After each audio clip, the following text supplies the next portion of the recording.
Hey, what's going on, everybody? Let me try and fix my screen here. There we go.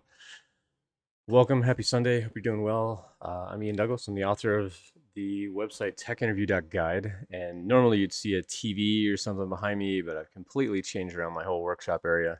So now you get to stare at a bag of dog biscuits and a blank wall.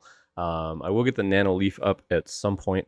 Um, but yeah, obviously I need to rearrange a whole bunch of stuff, and this workbench here is all super messy. This is going to get all cleaned up, and the shelves down here are going to get hidden. But in the meantime, welcome back to the stream. I've been really busy just reorganizing and replanning my entire basement right now, and it's been going pretty well. I'm also going to be getting some new audio. Get the dog hair off the microphone here as well, because there's dog hair friggin' everywhere. But love my floof, but he makes a lot of floof. But anyway, hope you're doing well. Wanted to spend today talking to people about resume reviews and company research and things like that. So if you want help with a resume review, if you want help with company research, anything along those lines, feel free to drop in chat that you want some help with that. Um, and yeah, I think we're gonna go from there. I'm also gonna put out an anonymous survey, I think, on the upcoming streams about the fundraiser efforts and things like that, just to get some feedback on fundraising and how to make that effective and so on. We're still really close to 1,000 followers on Twitch or on YouTube. I haven't checked it in a little bit, but let's see how far away we are.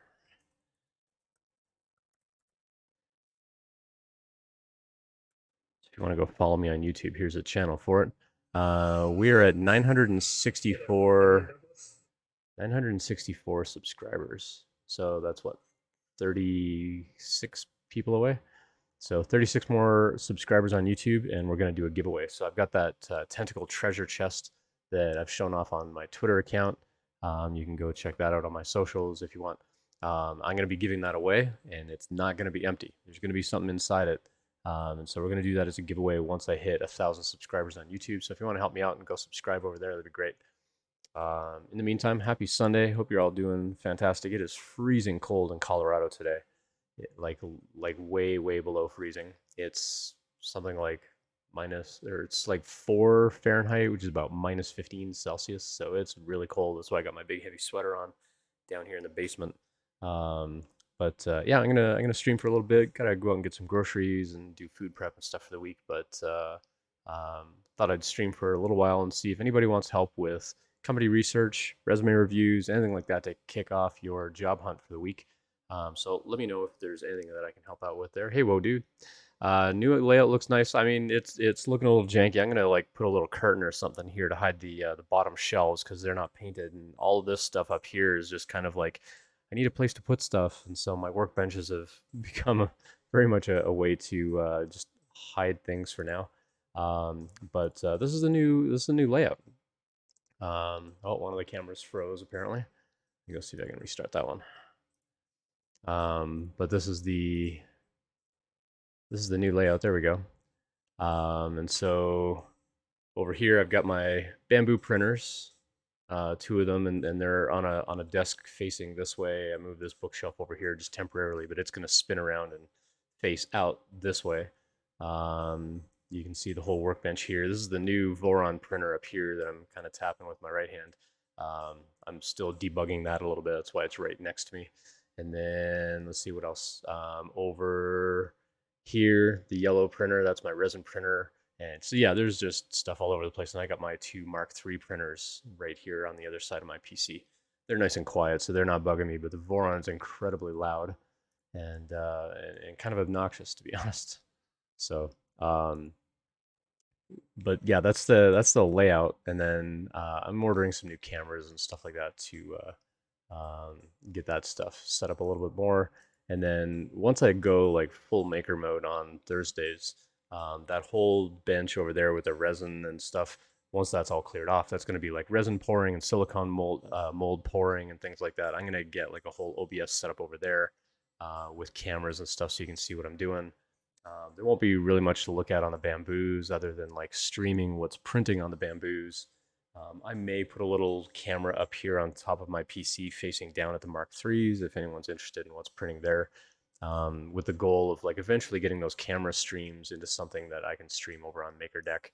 and put stuff over there on a regular basis. But yeah, eventually the Voron will probably be here up against the wall. Like once I get it all debugged and working properly, I'll probably have it up here behind me, and then the space right next to me is going to be more for like painting and post processing of stuff. And so the camera that I've got up here on top of the Voron facing out this way, I'm probably going to mount on a wall over here facing down the workbench.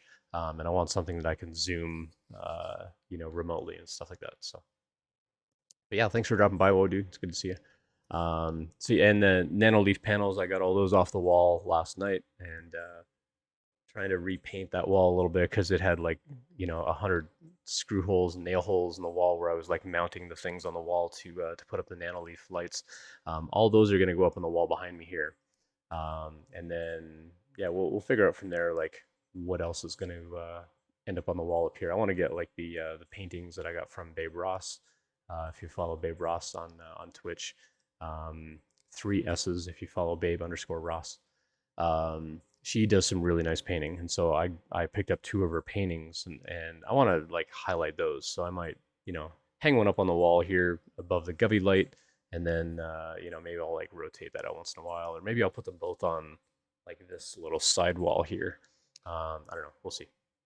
We'll see how that goes. But anyway, today is all about company research, not so much about workshop and stuff like that. But let's get this light on at least. There we go. Ooh, fancy blinky colors. Let's tone that one down a little maybe. So yeah, I gotta like replug in all my stuff and try to figure out like all new layout and all that sort of thing. So let's see. I think I'll just set this to just a single color for now. We'll just I don't know, throw on some blue. I think right now, since it's freezing cold down here, we'll make it blue for now. Or actually, we'll do some purple for tech interview guide. How's that? Cool. So yeah, I hope everybody's doing well. Actually, you can't even tell that went to purple on the camera. Oh well. Can't afford to miss the job hunt streams. Glad to be here. Cool. Well, thanks for coming by. If you've got questions about it, let me know. Otherwise, I thought I'd jump into kind of recapping a little bit about what I think about with regards to company research and how to try to figure out like, what kind of company do I want to work for versus, hey, I found a job hunt and what is this company like? So I thought that I'd start there today and look at 2 different aspects of what do I want to do as a developer, and then the other aspect is I found a job post. How do I know whether I even want to go work for that company? Like I can just go, you know, throw resumes out there and just go apply at everything out there, but that's not necessarily going to be a job that you're going to like or a company that you're going to like. And so how do you determine that stuff? Hey, Carmen, good to see you as well. Where do you put things you do in your free time that directly relate to your job on the resume? Hello, friend. Good to see you. That's a good question. So, on the resume, if it's relevant to the job, um, if it's a project or something like that, then you can definitely find a spot for that within your project work on your resume. If it's just like side hobby kind of interest, but it is relevant to the company, you could list it as a hobbies kind of section. I generally leave that off the resume. But again, if it is relevant to the company, you want to put that on the resume as much as possible. Um, you could put it in a little summary at the top, like I have a background in music education, if it's like a music education type of role.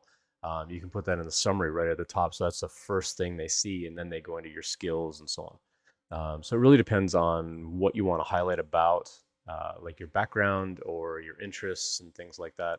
Um, I think would depend a little bit on where you want to highlight that on the resume. So if it's a project that you've actually developed, I would make that like the very first project that you highlight. So go like your contact info, your skills, your projects, and then work experience if you're relatively new in the industry, or if it's a super relevant project, just list a single project with that high relevancy project, and then like other work experience.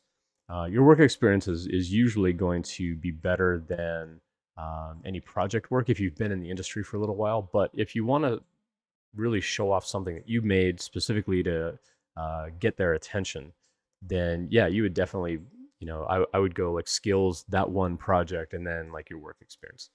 And I would just call it like relevant project or something like that, or just, you know, project work or something along those lines. Um, or self-education or something, like whatever you want to call it, is it doesn't really matter what the header is. They're probably not even going to notice that header. But if you very prominently highlight that project right after your skills block, that like they're going to see that pretty early on as they're sort of scanning on down the resume. Let's say you go to a developer meetup once a week and you're active in that Slack channel.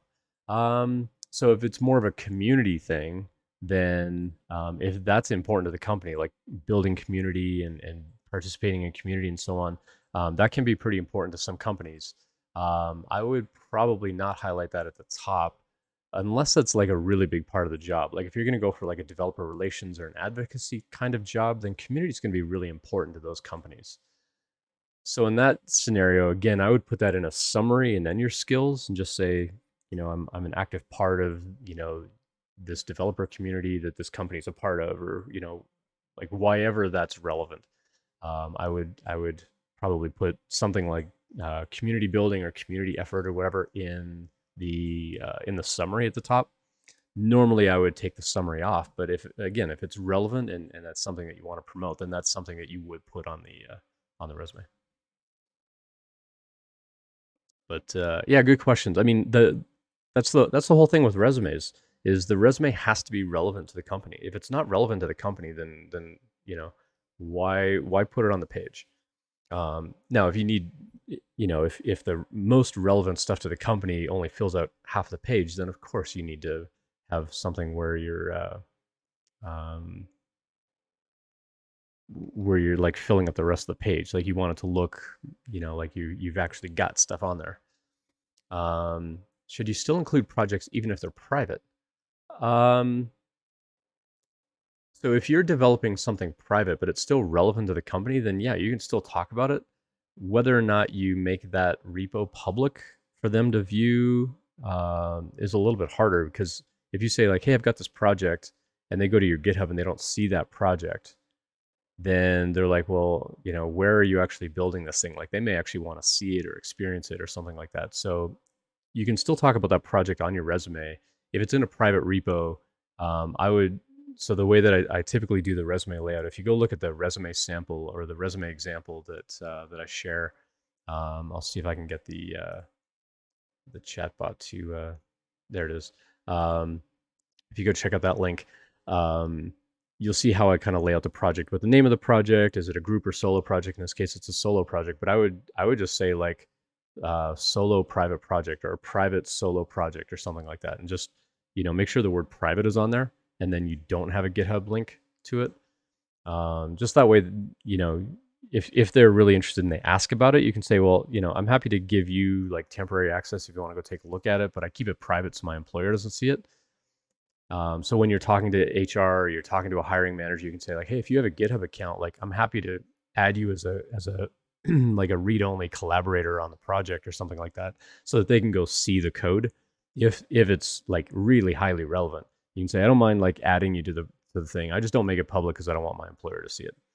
That would totally be okay. Like everybody's going to understand that.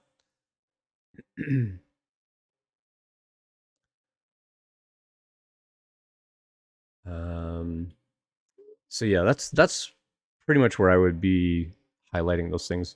But again, yeah, the resume is all about relevancy to the company. You want to show that you've got a high amount of relevancy to what it is they do and what they're going to care about. Then you're going to stand out way more.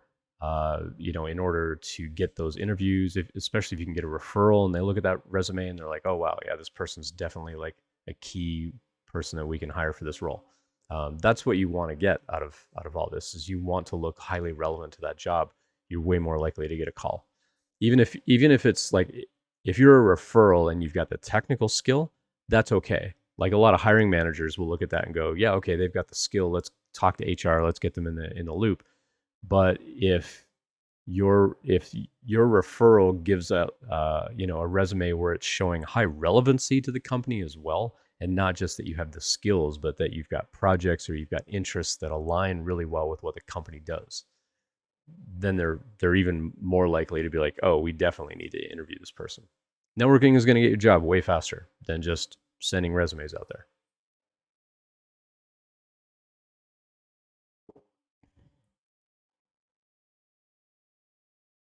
So yeah, so I want to get all this stuff kind of updated on the website as well. Once I get the workshop back in a clean, usable state, I got to hang lights and I want to insulate down here a little bit. So I got to figure out how to buy insulation and how to get it up in the ceiling joists and stuff like that. Um, I want to figure out some of that stuff, and then um, I'll be going full tilt on rebuilding the website and stuff. Hey, Ms. Peeps, good to see you. Setting up space is always fun. It is fun. In my case, I already had a lot of stuff down here. And in the process of moving stuff around, I'm like, okay, well, I'm just going to put this stuff on this workbench for now. I'm going to put this stuff on this workbench for now, just while I'm moving the actual workbenches around. So now I have all the furniture placed. So now I've just got to like get all this stuff off of here and put it away where it actually belongs and figure out what's actually going to go on these shelves down here. And how do I get that here on the shelves instead of, over there and on those shelves and on that workbench. And so now I got to get like all the painting stuff over here and I got to get all the resin stuff over there and, stuff like that. So we'll get there. It's gonna take a minute, but we'll get there. But yeah, it was fun like trying to plan out where I wanted things and how I wanted things to kind of be laid out. And now I can actually look at my favorite Funko Pops on the wall over there, and I got some of my favorites over here. I used to have a bunch of them hanging on the wall back here, and they were the ones that I didn't want to see as much. Like they're Funko Pops that I don't care about as much. I may sell them on eBay maybe.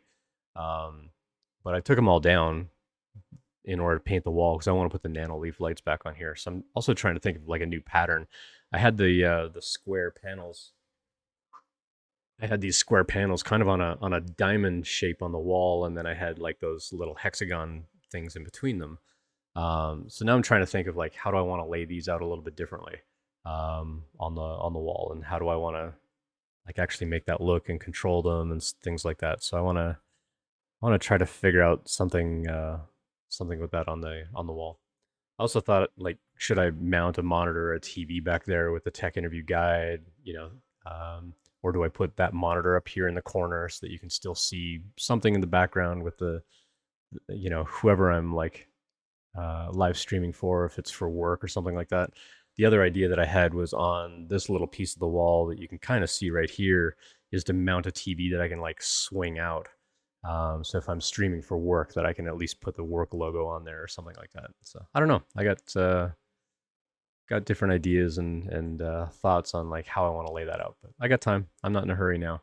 Um, but the plan here is to get kind of a 3D printing, resin, handcrafting kind of small business up and running this year. So the stuff that I 3D print and the waste that comes from that I can reuse that waste for other modeling and get that stuff, in a usable way that I can like sell that stuff online. So, um, and then as I create things and just have things printing on the printers and whatever as I go, we'll be doing those as giveaways. And so when you came to the Twitch stream, you probably saw we're raising money for this group called Unloop, and I'll be sending out a survey later this week, and I'll make a link on the chat bot that it's going to come up periodically if people want to answer that anonymously. I'll probably have it up for a couple of weeks where I just want to collect kind of some anonymous information about donations for the diversity and tech fundraiser and things like that. But when we hit that goal of $1,000, I know it says $2,000 right now, but remember that I match all the money coming in. So if we hit $1,000, I match that $1,000, then we give that money away, and then we'll move on to the next charitable group. And whenever we meet that goal, I'm going to do some kind of big giveaway as well. And then I think I said last stream we're going to do like every 4 months we're going to do like a big month-long giveaway that we've done. Like last year we did May and October. This year I think I'm going to do April, May, June, July, August. Actually, I might do April, July, and October again. And the reason that I want to do October specifically is so that if you want some of those giveaway things as gifts for the upcoming holidays, that there's plenty of time to ship it and receive it before the holidays. I don't want to do that as a month-long giveaway in November because I can't always guarantee that shipping is going to like get to where you are in the world by then. So I want to make sure that folks have an opportunity to get their stuff. And then I moved Riker's kennel right here behind me as well because he got a little sad. I used to have his kennel behind my desk under a different workbench, and then when I moved my desk over here, he kept going and lying down behind that workbench. Even though I put his kennel back here behind me, he kept lying down under the other workbench because that was his space. And then I rotated that workbench 90 degrees, and he's like, "Wait, this isn't my space anymore." So now he comes and he lies down in the kennel. So it's kind of fun. But yeah, setting up the space is always like planning it out. I think for me is more fun than the actual execution. My back's killing me now, moving heavy furniture around by myself and painting walls and stuff like that. But we'll get there. I still have to fix up the lights and stuff like that. Like I had a light across the ceiling that was also a Govey light, like this one back here, um, like one of those segmented LED like rope kind of things. So I got to figure out how to string that up here so it'll like shine down on the wall and stuff like that. Or maybe I'll put it along the workbench or something. I don't know. I got to figure all that stuff out. I'm not in a hurry now to figure that out, but I do want to get the Nanoleaf panels on the wall at some point. I like having those behind me when I'm on a live stream, and yeah, we'll figure all that out as we go.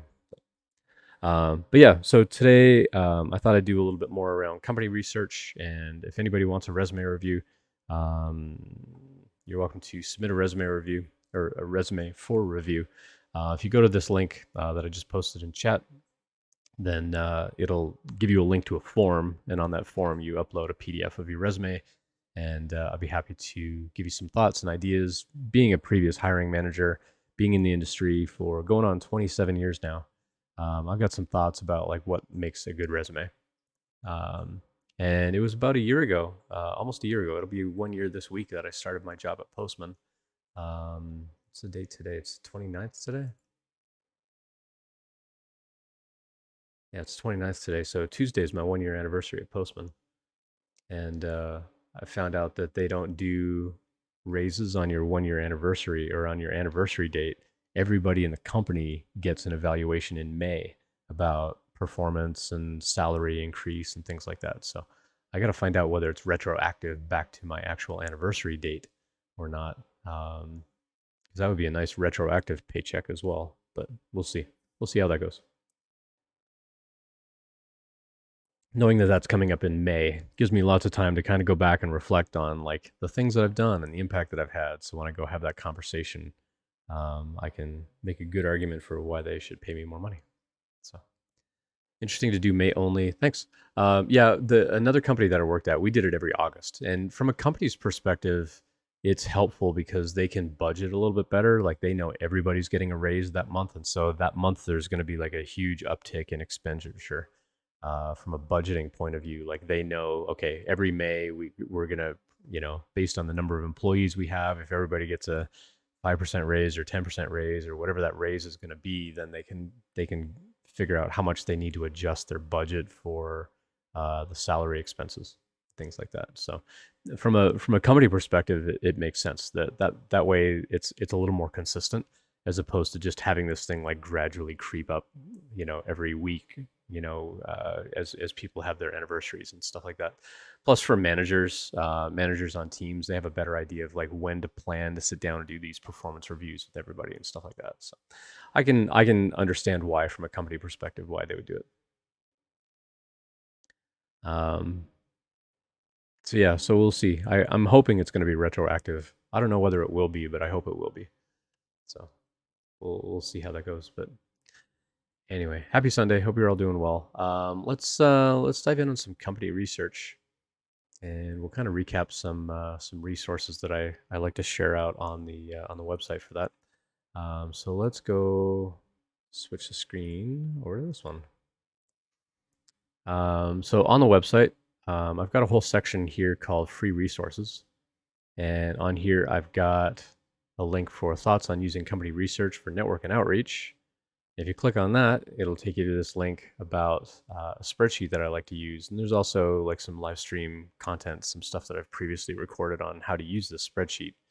But I'm going to go through and talk about it a little bit today. If you've got questions about it, feel free to drop it in chat. I'm happy to kind of share my thoughts on this kind of as we go. So the first tab on here is just the instructions of like, hey, this is open, like anybody can view this, but you're not going to be able to edit my copy. So go to File, make your own copy, save it to your own Google Drive, And then the first thing that we do is we kind of hang out on this priorities tab here. And then we'll go into like the other sectors and stuff where you may want to work. So let's go look at the priorities tab. So the priorities tab on here is basically like what's important to you. Like from a company perspective, what's important? Is it important that it's a remote job? Is it important that they do testing? What programming languages do they use? Do you care about the dress code? Like I never want to wear, or like I never want to work a job where I have to wear a tie every day. Like that's something I promised myself really early in my career. And yeah, it restricts what kinds of jobs I'm going to get, but I hate wearing a tie like every day. Like I'll wear it for like going out with, fancy date night with the wife and special events and stuff like that. I'll wear a tie, no problem. But I don't want to wear a tie to work.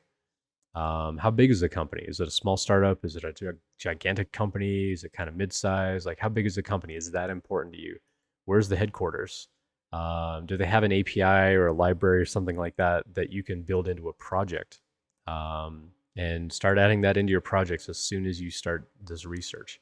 How big is the engineering team compared to the overall company size? Like the company might be 1,000 people, but if their engineering team is 2 people, then that's a big difference.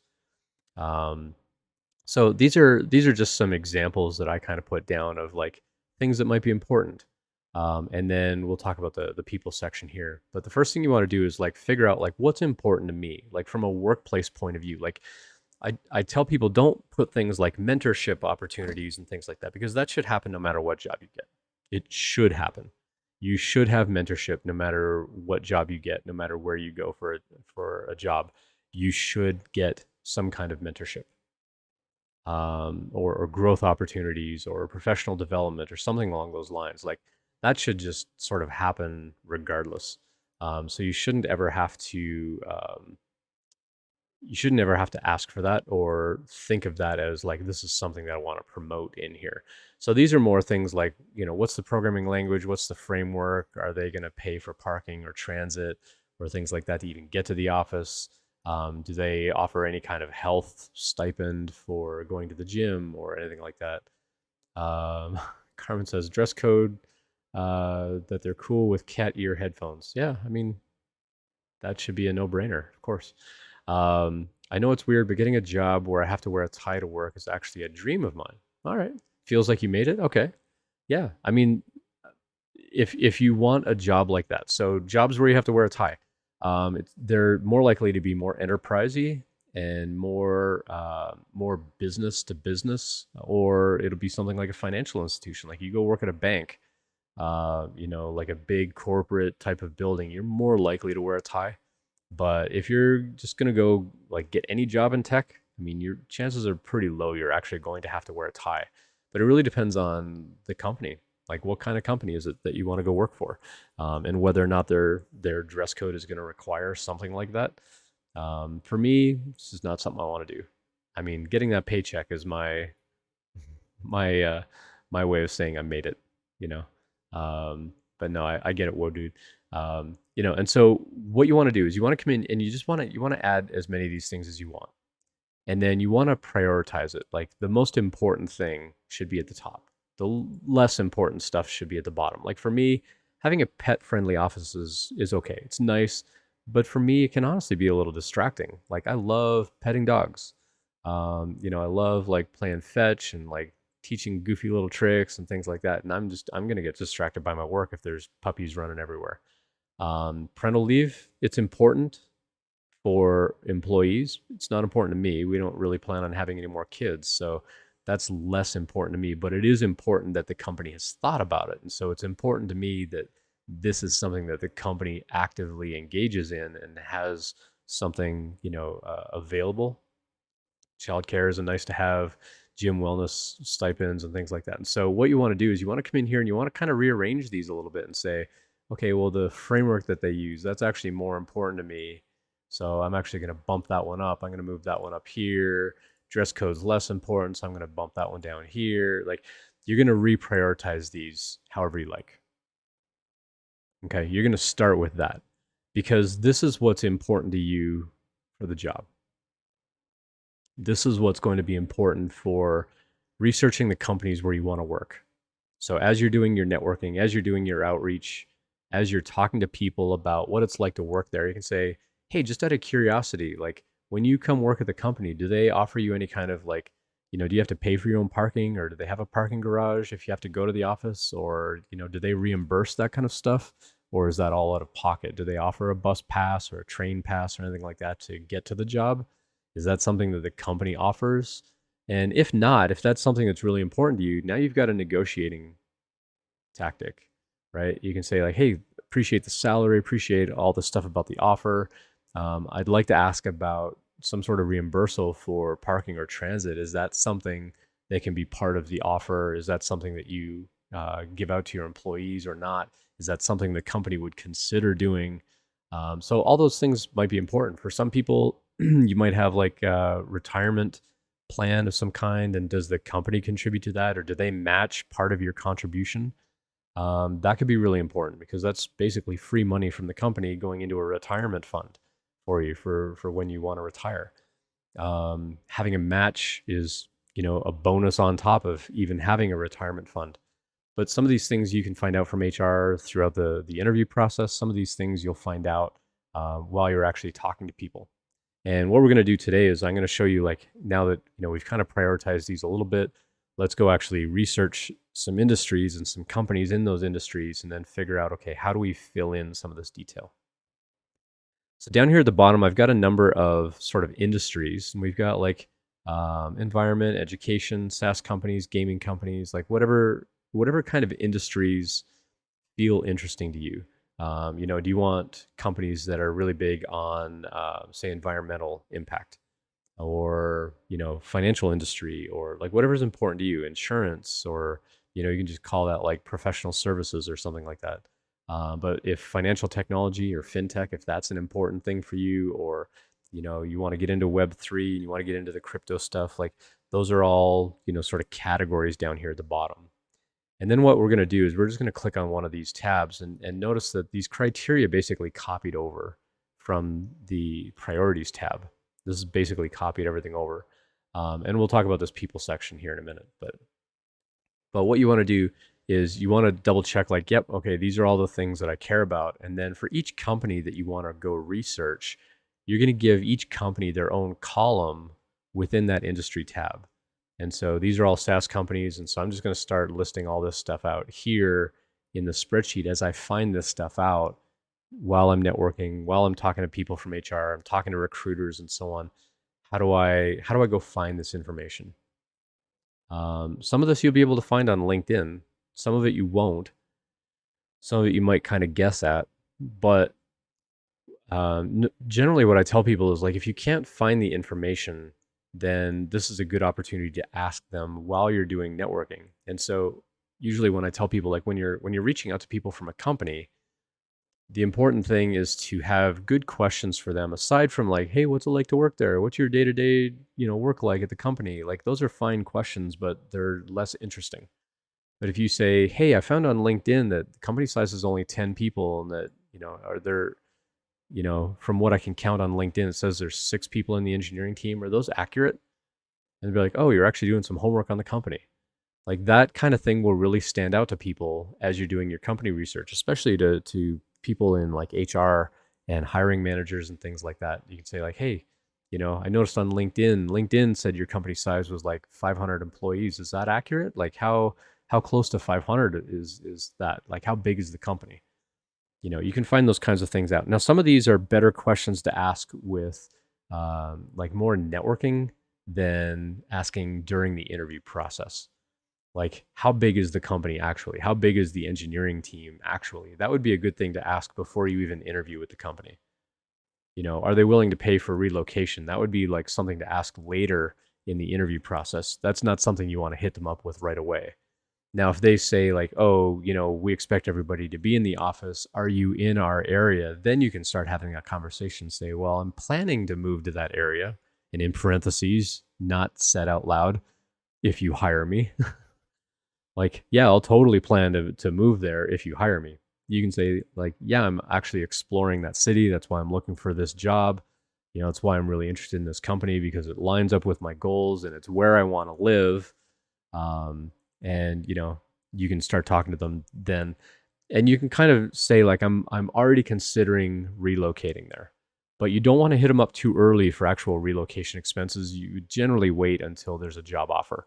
And then you say, hey, cool, as part of this job offer, are you willing to help with relocation expenses?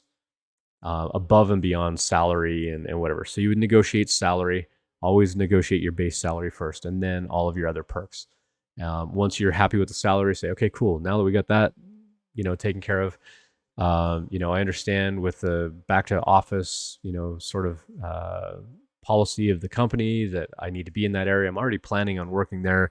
Is the company willing, or I'm planning to move there? Is the company willing to help with relocation to help me get there? And see what they say. They might offer some help. They might have a company policy around helping employees relocate, to get back to the office and things like that. So ask them about it. But that's like much later as part of a negotiation. This wouldn't be something that you would ask during the interview, but this could be something that you ask while you're networking with people. And so if you look at someone's, say, LinkedIn, and you see that they're in a particular area, like you can kind of look through their job history on their LinkedIn. And let's say they moved from New York to San Francisco. And so they've got a bunch of jobs where they're in New York, and now they work at this other company that's suddenly in San Francisco, and they list their location as San Francisco. Then you can be like, oh, they relocated for this job, or they relocated and then got this job. And so now you can have that conversation with them when you reach out to them and say, hey, when you relocated for that job, did the company offer any kind of relocation? And then you can just say, you can write some notes in here. So going back to the priorities here, and going back to the introduction, actually, is once you find all this information, you want to keep asking yourself, like, is it okay with me that I could find this information or that I could not find this information? This is something that you're going to ask yourself all the time as you're filling out this spreadsheet. You want to say like, hey, like, what do I think about this company now that I found this out? Like, they want everybody back in the office, but they're not willing to relocate anybody. They're not willing to pay for parking. It's going to take me like 2 hours to commute there. Is that okay with me? Like, do I really want, like, yeah, the job might be really amazing, but if it's going to drain you to like commute all the time, like that's going to be kind of a hassle. And so that might not be something that you want to do. And these are things that you're going to have to evaluate and ask yourself while you're going through and doing this research. Is it okay that I found this information? Or, also talking about priorities. Like for me, diversity is a really big priority. Like that might be up at the top of my list here.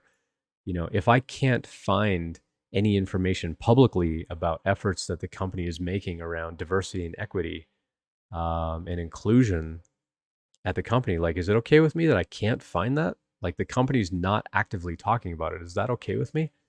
Or if I'm looking at the team on LinkedIn, this is something that actually disqualified a bunch of companies for me last January when I was doing my own job hunt, is, the whole executive staff was all men, or they were all white people, or the whole engineering team was all men, or they were all white, or some combination. Is that okay with me? And for me, it wasn't. And so I started calling some of these companies out and be like, do you have any questions for us? I'm like, yeah, why aren't there any like non-males on the team? Like, why is your entire engineering team made up of males?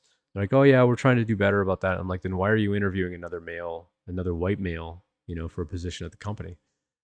And oftentimes they wouldn't have a good answer aside from, well, you've got a lot of experience and you're somebody that we want on the team. But, you know, it, if it's important to you, then you need to hold your ground. Don't give up on things, like especially the things that you list at the top of your criteria here as your priority.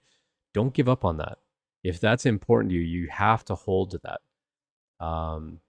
And same thing, like if remote is really important to you and you find that the company's not remote, you have to go work in their office. Is that okay? Like you might really want to go work at Khan Academy, but if they're not a remote company and they have no way of supporting you as a remote employee, then does that disqualify them as a company? If that's at the top of your criteria list, that should disqualify them. And these are hard decisions that you're going to need to make. But these are things that I think of when I'm doing company research, where I'm actively going out and searching, like, who are these companies? What are these industries? And so on. The other nice thing about this, if I really wanted to get back into education, Khan Academy is going to have competition. So I can start listing out their competition in even more columns. Because if I'm researching this industry, maybe I start to spot a trend of like, oh, you know what? All the HQs, like all the headquarters for all these education companies, they tend to be in, Texas, or they tend to be in California, or they're actually spread all over the place. Like maybe that's important. Because if like gaming, for example, there are a lot of gaming companies in California. If you want a job in the gaming industry, chances are pretty good that if they want you to work, on site, you're going to be relocating to California. Is that okay? It's a lot more expensive to live in California than other places. So you need to make sure that the salary is in line with what your living expenses are going to be. And so you can start to spot trends over time of how big are these companies? What is the dress code? Like, they're all kind of business casual. Is that okay with me? I'm going to have to wear like a button down shirt every day and like slacks instead of jeans. Like, is that okay with me? It's like, yeah, that's not a big deal. As long as the salary's okay, I can buy some new clothes or whatever. Like, that's not a big deal.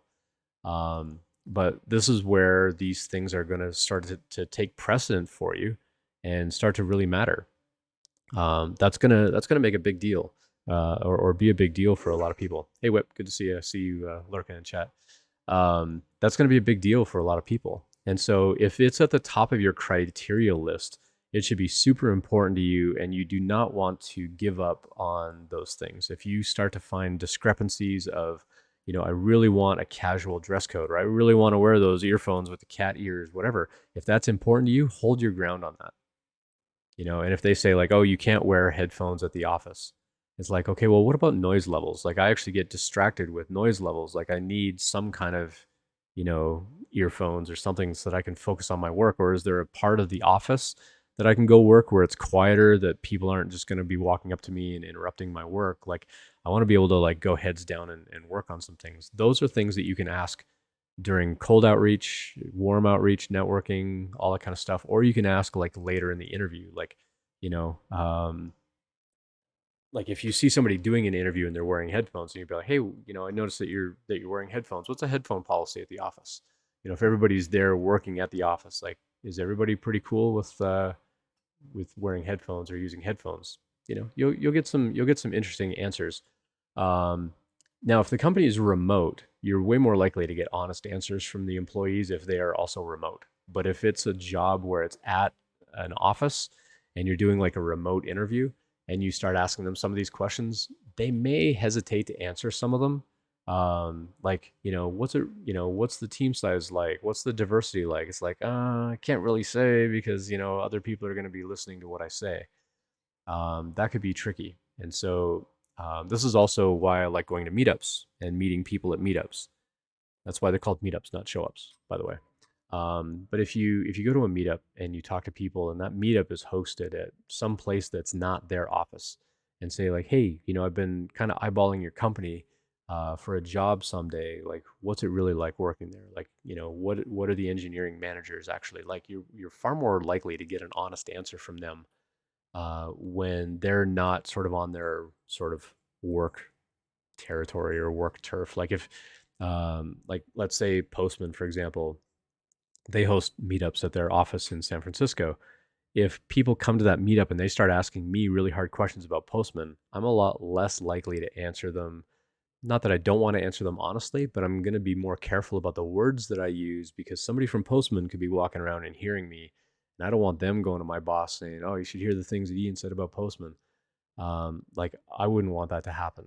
And I wouldn't want to cause that to happen for someone else. And so if you can get them away from work, and this is where, like, hey, can we meet for a coffee?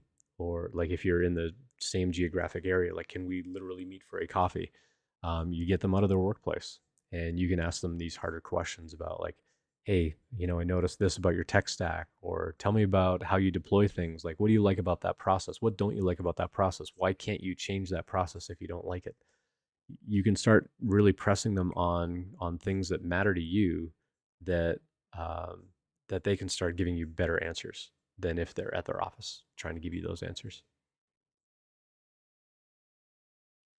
Um, so so this is what I do basically is I figure out what are my priorities, and then down here at the bottom I put in a tab for each of the different industries or kind of the categories of companies.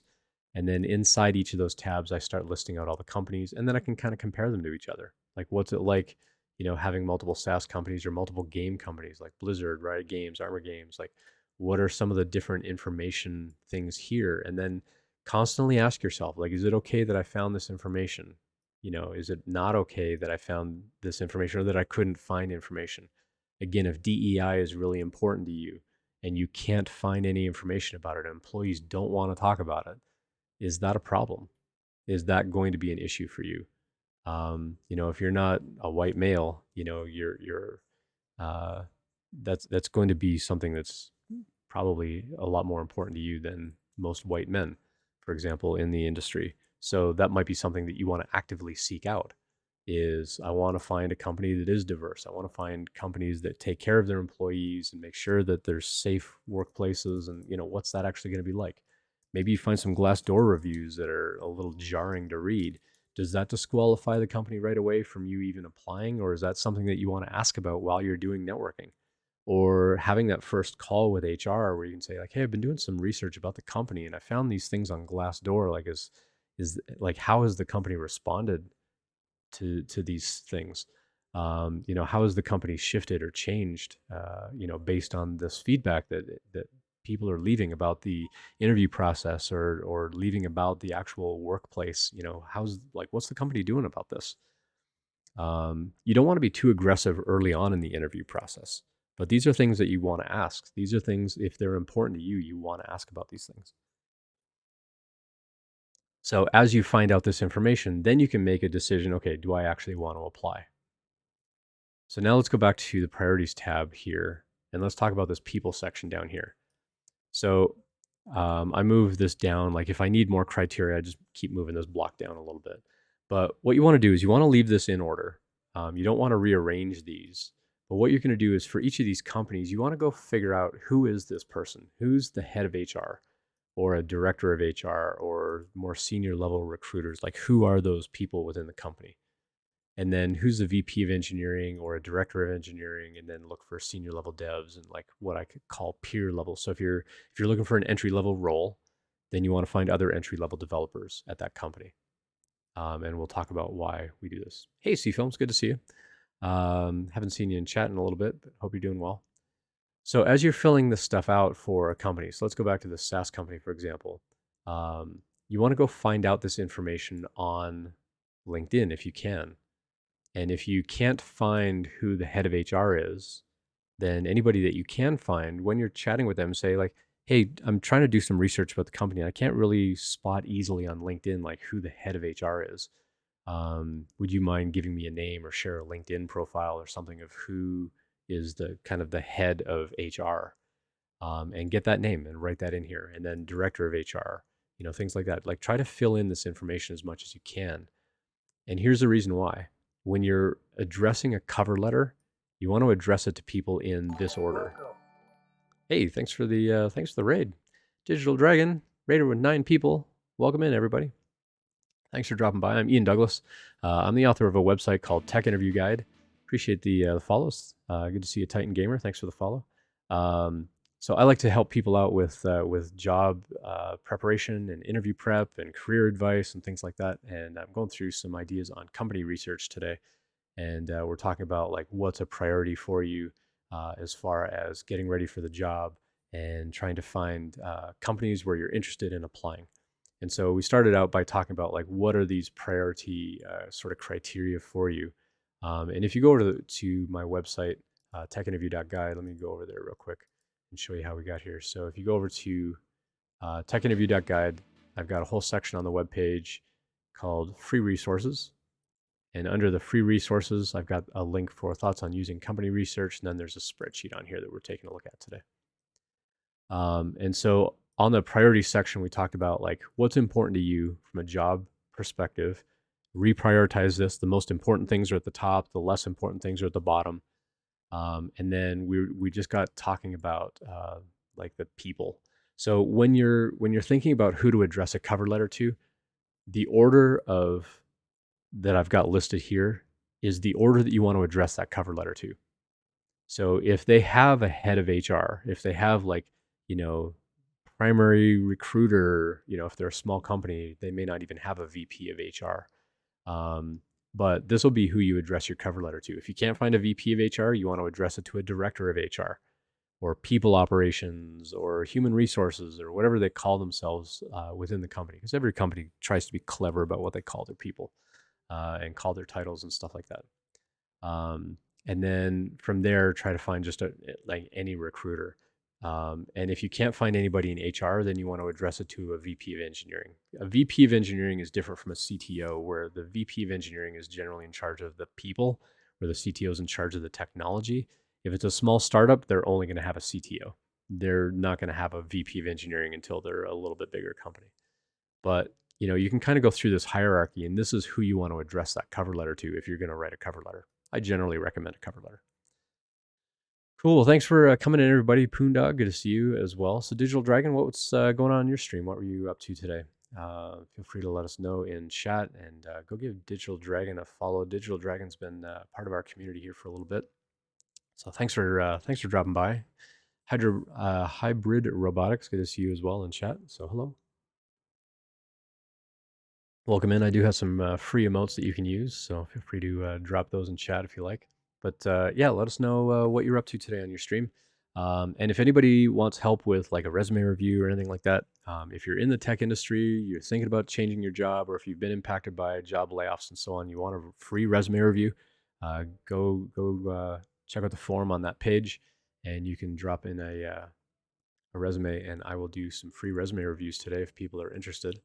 I'll keep an eye on my on the inputs for that. So if I see new resumes come in, we'll switch gears here. Doing some maintenance and upgrades on a Mark III Bear 3D printer. Awesome. I upgraded one of my Prusa Mark IIIs to a Bear frame, and it was nice. It was a lot more rigid. It was pretty fantastic, and I recently sold it actually to a colleague. Um, and yeah, it was a great little printer. I've gone through so many different iterations of printers over the years. Now I've got two Prusas, I've got two Bamboos, my Voron. I'm like finishing up my Voron over here, and then I got a resin printer as well. So I've been kind of rebuilding my whole workshop. That's why the whole view is very different. I got a lot of clutter on the desk over here. I'm like, should I even stream with all that clutter? Should I like cover it with a blanket? But I'm like, nah, it's fine. I'm just gonna stream today. So yeah, I gotta fix camera zooms and get stuff up on the wall and stuff like that. But uh, feel free to interact. There are channel point redemptions you can use for changing normally changing all of the lights, but right now I've just got the one light set up. I've got to hang the other lights. I just took all the Nanoleaf panels off the wall, so I've got like 40 of these things to like put back up on the wall up here behind me. I'm trying to think of like how I want to lay them out. Do I want to do them square again or do them on the diamond and stuff like that? So I gotta figure all that out. But yeah, welcome in everybody. Um, so yeah, typically on Sundays I focus on job hunt, career prep, interview prep. Thursday night tends to be my maker sort of like, let's get into airbrushing, let's get into 3D printing, let's show you how I post process prints and things like that. Like how do I get in there with sanding and painting and filling little cracks and things like that. So yeah, if you've got any questions about career prep, interview prep, like Sunday morning is kind of when I get into that stuff. So Starbucks Never Know. Thanks for coming by and chat. Just had an interview with a large security company. The interviewers are two new grads. I've been waiting for results for close to 2 weeks. I'm trying to reach out to their engineering managers and tech lead. Is this a good idea? How should I let myself known to the people who are in charge of hiring? Do you have some post-interview follow-up tips? Absolutely. Thanks for the question. That's a fantastic question. There's lots of little bits in here that you asked, and so I'm going to break this down like bit by bit. So apologies, I'm not going to pay attention to chat for a sec because I want to really break this question down a little bit. So let me switch back over to this screen. So let's break this one down. So you had an interview with a large security company. The interviewers were two new grads. If they're a large company, I'm kind of curious why they had new grads doing the interview, but that's beside the fact. But you may want to ask HR or do some research about like how big is that team? How big is the company if they ended up having two brand new grads doing the interview? But the first person that reached out to you from the company is typically what I would call your point of contact, a POC. So you generally want to reach back out to that point of contact. I usually say like within a day of the interview, you want to send a thank you and say, hey, I got through these interviews. I really appreciate everybody's time. I'm looking forward to next steps and hearing back from you. And then I would typically give them about a week to get back to you. And then I would just reach out and be like, hey, I'm just curious about any feedback or any progress on the interviewing. If you have other candidates to interview, or what the timeline might be. You don't want to be too aggressive in that email, but you do want to reach out. Phone is better if you have a phone number for them. Reaching out on the phone is a little bit better than email, but I understand some people are a little more comfortable with email. You may want to plan out the message a little bit so that when you're on the phone, you actually have something you can read that you doesn't sound like you're pausing and trying to think of what to say. So you want to plan out what you say. But I would typically give them about a week and then reach out and say, "Hey, I'm still curious about feedback, timeline, uh, you know, um, when the company might be making a decision about moving forward. I'm still really interested in this. I've got this background that's really suitable to the company." You want to kind of reemphasize why they should be calling you back. And then I would give them another week. And so in your case, you're already at that 2 week point. If you haven't done any follow up, then this would be the time to follow up. Like I would literally send them an email first thing in the morning, like early tomorrow morning. So when they get in, it's at the top of their inbox. Or try and call them like right around like 9:30 their time, where they're in the office or getting ready for their workday, and you hit them up right away for that information. And then I would give them that other week. So in my timeline, you follow up within a day, say thanks. Follow up within a week, ask for timing and feedback and things like that. If you don't hear back from them, I would give them another week and say, hey, I'm still here. I'm still really interested in this job. I still really appreciate, well, not still really appreciate, I really appreciate everybody's time, in the interview. You can list them by name, say, I really appreciated meeting everybody. I'm still really excited about coming to work for this company. I'd love to know next steps and sort of timing on things, so that I can make other plans, and just let them know you're still there. If they don't respond to that message, then chances are pretty good you're being ghosted. Generally, sending a thank you, they may or may not reply. They may be like, oh, they sent a thank you. That was nice. And they may not even respond. After a week, if you're like, hey, I'm just curious about feedback, they'll be like, oh yeah, I should get back to Ian. Let me, get something crafted. I got to put that on my to-do list. If they forget and you send that second email then saying like, hey, I'm still here, I'm still looking for feedback, they're like, oh shoot, I forgot to send that message. They're far more likely to respond right away to that second message. And then if you don't hear back from them after that, chances are pretty good you're being ghosted. But I would still follow up one last time and just say, hey, I'm still really excited about this opportunity at this company. I am currently interviewing at other companies. I don't want to lose out on your opportunity, and I just want to follow up on timing and things like that because I am actively interviewing with other companies. If you get another offer in the meantime, you definitely want to let them know and just say, like, hey, I got another offer. Never lie about having another offer because that can backfire. Because if you say, like, oh, I got another offer from this other company, they'd be like, all right, well, we haven't made a decision here. So good luck with that job. And they might just shut you down completely. So you never ever want to lie about having a job offer. Um, but I would follow up that many times. And then if you don't hear from them after that third time, I would just say they're probably not going to respond. And so just continue to look somewhere else. And this is why when you start interviewing with a company, you don't ever want to shut down everybody else and go, oh, I just had a really good interview, so I'm just going to stop interviewing with everybody else. Keep interviewing until you have a signed job offer letter. In some cases, people are continuing to interview until they start their first day on the job, because sometimes companies will rescind an offer, if they decide they're doing a layoff or something like that. We've even heard like some big FANG companies were rescinding offers. Like even after you sign the offer, they're like, actually, we changed our mind. We can't hire you after all. And they were like pulling out.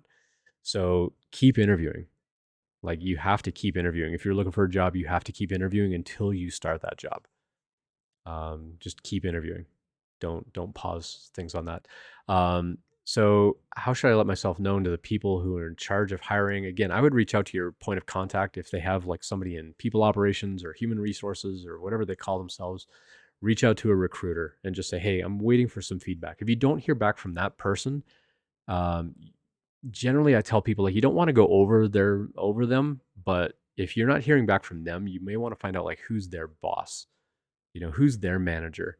If it's like a recruiter, see if you can find a senior recruiter. If they are a senior recruiter, see if you can find like the head of HR and just say like, hey, I interviewed with the company a couple of weeks ago. I'm still really excited about the opportunity. You don't want to make it sound like you're throwing them under the bus.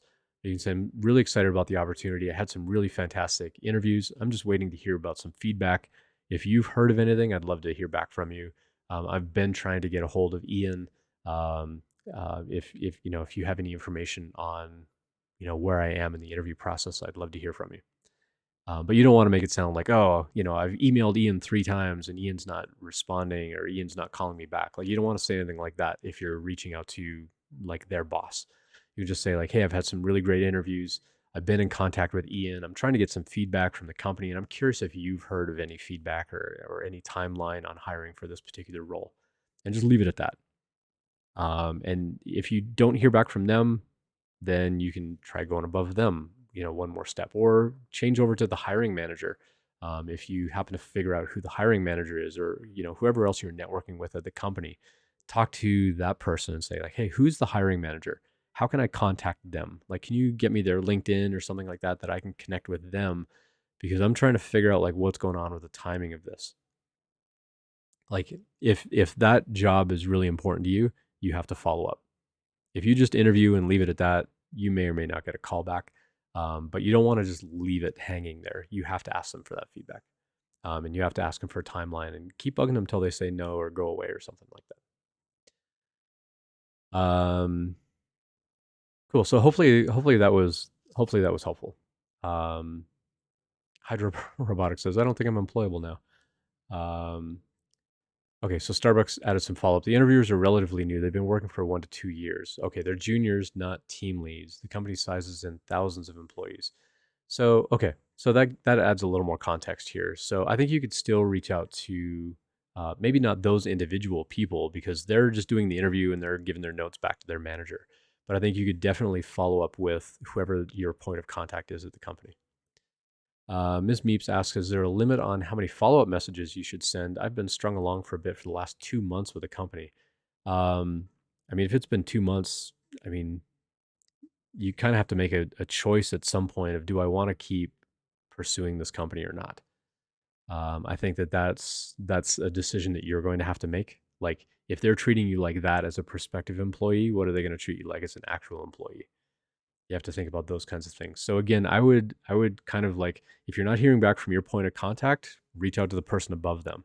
Maybe that person has left the company, and their email's going into some archive somewhere and nobody's actually reading your email. So, reach out to other people that you interviewed with and just say like, hey, I'm still waiting. It's been, in this case, 2 months. In this case, I think it's okay to be a little bit aggressive. You don't want to come across too aggressive. But you can say like, hey, I interviewed 2 months ago. I'm still waiting for feedback. I'm still interested in this role, but I'm continuing to interview somewhere else. But I'd really like this opportunity, and I'm curious about getting some feedback. Like, I'd really like to hear back from the company on status. Um, and again, you don't want to be too aggressive. You don't want to be too pushy. But if they've been stringing you along for 2 weeks, like if you're emailing them like every week, and they keep saying like, oh yeah, we're gonna get you that feedback, we're gonna get you that feedback, and then they don't give you that feedback, that's also pretty indicative of what they're like as a company. And do you really want to work in that kind of environment? So I would probably consider like looking somewhere else. Hybrid robotics. Words are hard this morning. I've not worked since 2000. I need more income now. I mean, if you want help with company research and resumes and stuff, that's why I'm here. If you want help with just trying to figure out what kind of job I want, I'm happy to kind of walk you through some thought process on that as well. Hybrid, if you want to reach out to me privately. In fact, all of you can reach out to me privately. Here's my socials for LinkedIn and Twitter. You're welcome to DM me anytime on any of those platforms if you've got questions that you don't want to ask, or you can also do !ANON for anonymous, and it'll basically tell you how to ask my chat bot, how to ask a question anonymously. You can just send a whisper to my bot, basically. So the ID736 bot that you see over here in chat, you can just send a whisper over there and it'll show up in chat. Here's an anonymous question. Don't abuse it. I do have a way to expose you if you do something abusive, and then I'll take consequences. Miss Meep says, I usually wait 2 or so weeks between follow-ups, but now I'm wondering if I'll be more of a bother because I followed up 4 times. Each time they keep telling me I'm being considered since early December. I mean, we're in late January already. So I would follow up one last time, Miss Meeps, and just say like, hey, it's been 8 weeks. I'm interested in this role, but I'm really looking for a new opportunity that I can start soon. So if you can share some kind of timeline around the hiring, I would appreciate it because I need to make other plans. Again, you don't want to be too aggressive, and I would, I would probably increase the frequency that you're emailing them to like once a week, or less, and just try to find out from them like what's the timeline for hiring for this role. Like I get it that I'm still being considered, but what's the timeline? Like, are you looking to hire in April or are you looking to hire now? Because I'm looking for an opportunity and I need something soon. It's okay to get, you want to gradually increase that aggression in the emails, but you don't want to come across super pushy. You don't want to come across super aggressive and be like, your company's horrible with feedback. Like, you don't want to say stuff like that, but just say like, hey, I interviewed back in December. I understand I'm still in consideration. That's fantastic. But what's the timeline? Like, when are you actually hiring for this role? Again, you have to be careful with tone because you don't want to come across aggressive or passive aggressive. But saying things like, I interviewed back in December. We're already at the end of January. I'm I, I'm really excited about this opportunity, but I need employment. I'm continuing to interview elsewhere. What's the timeline for this? And find out, like, do they have more candidates in the pipeline, or are they looking to make a decision in a week or 2 weeks or a month? Like, what's that timeline? And then you can decide from there. If they say like, oh yeah, we're actually looking to fill this role in early March, it's like, okay, well, that's another 2 months away, or a month and five weeks or so away. Like, is that okay with you? So again, just kind of what I was saying on that company research, like, is it okay with me that I'm finding this out, or is it okay with me that I'm not finding out this information? Cool. Let's keep going down here. So Carmen said, "How do you format a resume? Should you use templates? Do you write all the content out first and then format later? Templates are turning into more of a headache than centering a div in CSS." I feel you on that. So generally, I get the content on there, and then so my general advice when building a resume is you want to build a really big resume. You want to list every skill, every project, every job you've ever had, lots of bullet points about all that stuff, and it's going to be enormous. And that is not the resume that you're going to send out to people, but you're going to make a really big resume and you're going to list all kinds of stuff on here. And then you're going to figure out what order do I want to put this stuff in.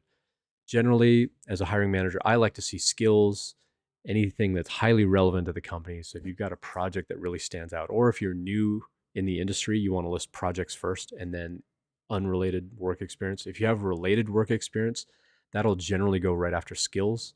But if you've got like a project or something that's super interesting, like Carmen was asking early in the stream, like if I've done something highly relevant to a company, where do I put that on my resume? I would say put it right under the skills block, because that's like when we scan a resume, we're like, I'm totally going to read this whole page, and we don't.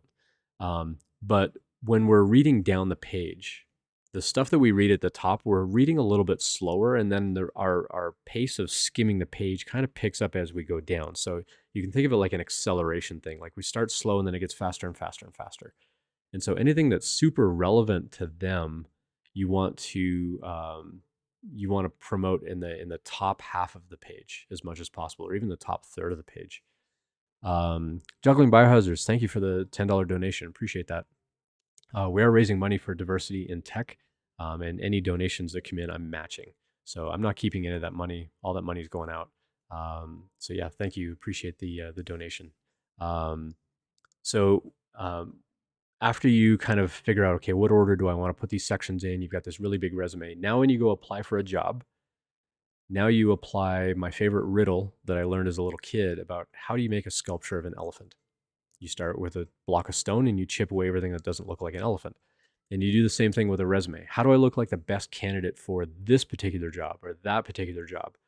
Well, you start with a really big resume and you trim out everything that's not relevant to that company so you look like the best candidate for that company for that job. And so any kinds of like skills that are important to them, any projects that are important to them, any bullet points about jobs that are going to be important to that company as you're networking, as you're doing the company research and things like that, you're going to figure out what's relevant, what's not relevant. You're going to start trimming stuff back out of this really big resume, and you're going to get it back down to 1 page or 2 pages, however big you want to make your resume. And so you're gonna make this really big resume, and when you want to apply for a job, you make a copy, and then you trim it back down by removing everything that's not relevant to that job and that company. So that's generally how I think about like resume formats. Now, when it actually comes to formatting, the resume sample and the resume example that my chatbot will probably hopefully give you in chat over here, um, it's got some ideas about like how you can actually format things, like the content block at the top where you can put like your name and your title, and then your contact info kind of over to the right of that, and then start laying things down. I find is a kind of a cleaner layout. It's not a whole resume, but if you go look at the resume sample, trying to think of what the actual voice command is that comes up for that. Uh, it should have, yeah, there it is. So I'm saying it more often, so the chatbot's coming up with it now. But if you go check out this link, it'll give you some ideas on how you can kind of format some of those blocks.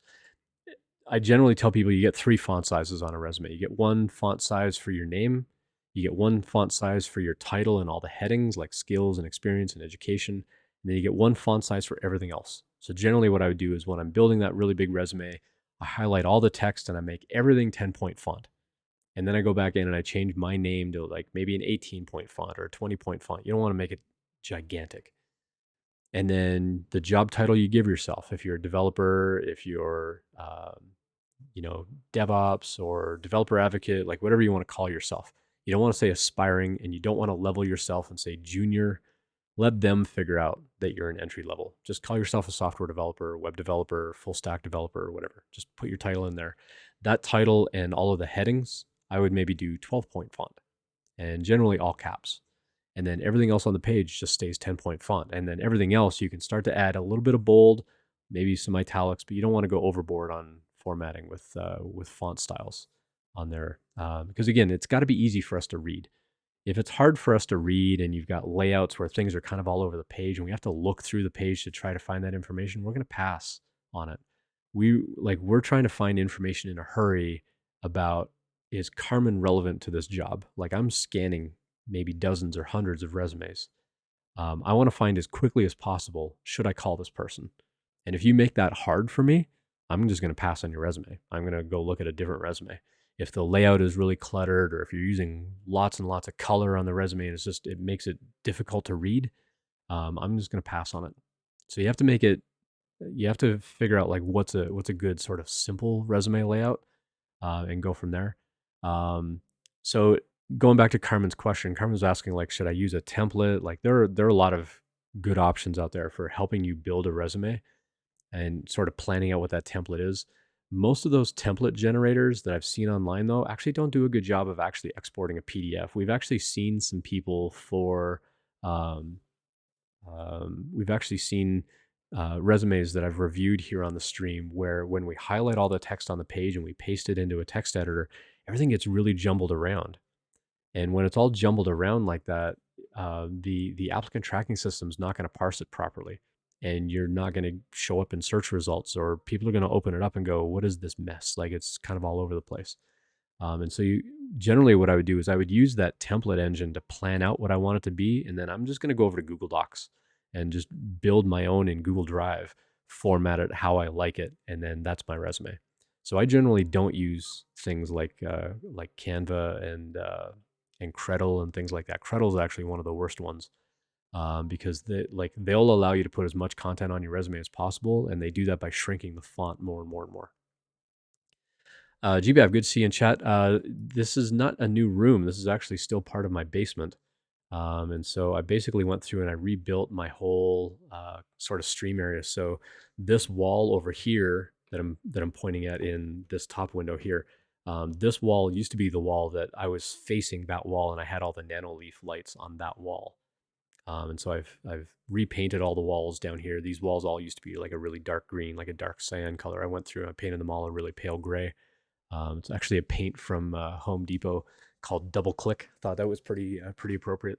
And so my workshop is just this giant cluttered mess right now, that I'm gradually now going to start going through and like cleaning up and hanging stuff and whatever. I'm actually going to have a spot on this wall over here where I've got Spider Gwen just kind of parked temporarily over here. I'm actually going to hang my dartboard over here, I think, and I can actually maybe play some darts for a change. I got a little dartboard down here behind me that you can see. But yeah, this is going to be kind of the new sort of workbench kind of layout. as far as like the production stuff. So I got two 3D printers over here. I've got two of them right here next to my computer. I've got the resin printer over here. It's the yellow one that you can see. I know I'm pointing at all these different windows here. I'm looking at the top left one here. And so that whole workbench over here is actually going to be resin casting, silicone mold making. This workbench next to me here is going to be painting, like airbrushing and painting and post processing. And then the other workbench over there is just for the printers. So, but this big printer right here next to me, GBEV, once I get it tuned and stuff, this is going to be my helmet maker. And so I promised Gavin a 3D printed helmet. So once I get this thing all tuned up and ready to go, I'm going to be cranking out helmets and cosplay armor and stuff like that on this Voron printer. And so that's going to be where your helmet's coming from. So it's up and running. It mostly prints. I got some problems with how the filament's being fed into it right now, but once I get that solved, then we'll be in good shape. So yeah, Carmen. Hopefully that answered your question about resume layouts and stuff. Ozzy asked a question again. Sorry, I'm way behind in chat here. Ozzy asked, "Do I have any message templates to reach out to a new connection?" So going back to the company research that we were talking about before, like when you're looking at that company research spreadsheet, again, you can go to techinterview.guide. The website's down here in the bottom corner. You can go check out, and there's a free resources link on there that you can find that spreadsheet.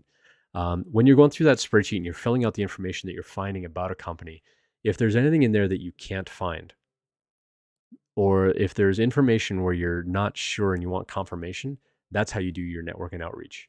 So I'm just going to use Gavin, for example. If Gavin worked at GBEV, worked at a company where I was interested in applying for a job, then what I would probably do is go look at that spreadsheet and go, okay, well, here's some information I want to confirm. Here's some information that I couldn't find. And so now when I reach out to GBEV, I can be like, hey, GBEV, I'm really interested in your company. I was wondering if you had a couple of minutes to answer 2 questions for me. Now, if they connect with you on LinkedIn, like you don't want to ask them the questions in that intro, but in that intro, you can say like, hey, I've got some questions about what you do as a developer. I've got some specific questions about your particular company. If you've got a couple of minutes for a quick phone call, but I'm also happy to ask them asynchronously if you don't have time for a call. Give them the choice of you can answer them asynchronously, or if you've got time for a phone call or Zoom or something like that, I would appreciate, hopping on a call. And then you're going to ask them those questions and be like, hey, I've got this spreadsheet where I'm filling out all this information and I can't find information about such and such. Can you help me out and like point to me where I can find this information? Or do you happen to know, how big the company is and how big the engineering team is, comparable? And you can ask them those specific questions. Now, you've just come across as somebody who's doing homework on the company, and you're way more interesting as far as asking good questions as opposed to like, what's your day to day like? What's it like being a dev at that company? Those are okay questions, but they're not as good as when you're getting really into like, hey, I've been doing this research on the company and I'm finding out this information, that information. What's your thought about such and such within the company? And you're going to be asking them maybe some tougher questions. But that's how I would start as far as a message template. I would literally just say, like, I've got some questions about your work at this company. I'm researching the company to maybe apply for a job someday. If you've got time to answer like 2 questions and literally keep it to 2 questions. Once they answer those, then you can follow up and be like, hey, I really appreciate your time. Like, thank you so much. If you've got time for a couple more questions, I'd love to send those to you. Maybe we can do those asynchronously, and, give follow up, nurture that relationship with them. You've just started building your own professional network. So continue to nurture that, stay in contact with them and be like, hey, I really appreciated that time that you took to answer those questions. Just want to bring you up to speed on some new project that I'm building. And you're going to follow up with them and you're going to continue to reach out to those people on a regular basis. Now, if you do hit them up later on, you can say like, "Hey, does your company have a referral program? Like, I'm ready to apply for a job there. Does your company have a referral program where maybe you get paid for referrals and things like that? If so, would you be willing to submit my resume?" If you've been having conversations with them and you're kind of nurturing those conversations a little bit, they're probably really happy to submit your resume as a referral. Or if they just want the financial incentive of it, then you can hit them up and be like, would you be willing to like look over my resume, see if it's going to be appropriate for what I'm going to be applying for at the company, and would you be willing to submit that as a referral? So that's how I do that. Um, let's see, what else have I got in here? So Wodude was following up on the resume formatting. This resonates with me a lot. Just redid my resume and what a hassle it was to get my new layout to my liking. Yep. And to some point, good enough is good enough. That's something that I've kind of been considering in my professional life as well as my personal life for the last couple of years. Is it doesn't have to be perfect. I want things to be perfect, but it doesn't have to be perfect. Sometimes good enough is good enough. So get it to a point where you're happy with the layout and be like, this is okay. But always get other people's opinions on it. Send it over here for a resume review. I'm happy to give you my thoughts as well. I've been in the industry for 27 years. I've been a hiring manager. I've been a director of engineering. I've held a couple of director roles, lots of manager roles. I've been around the block. I just did a job hunt myself a year ago.